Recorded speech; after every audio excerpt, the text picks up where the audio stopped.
If it's true to say that people no longer buy from people, this has a really interesting impact on people who are selling expertise because expertise is inherently a very person centered operation.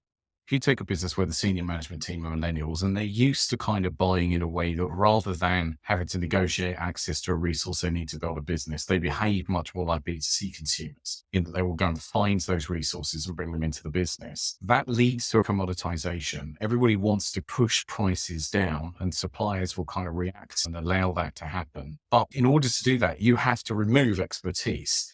So you've got these two factors which are kind of removing people from the equation. One is that millennials don't see the value. And two is that in order to bring the price down and commoditize, people are disappearing, the expertise is disappearing. This leads us to a position where everything that we sell in the B2B space now has to be much more focused on value delivery. And this is why in kind of modern business thinking, we always think about value proposition. We talk about value propositions much more than we talk about pain. We used to talk primarily about pain in B2B, and now we talk about value prop. There kind of has to be a human element to the way that it's done because the way that we build it has to involve people.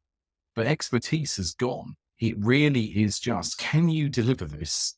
And can you deliver this in a commoditized way? I think this is really challenging if you're in a business where you're kind of like, actually, we want to sell strategy. We want to go in there and actually be the expert who knows, because I'm not sure who's buying that.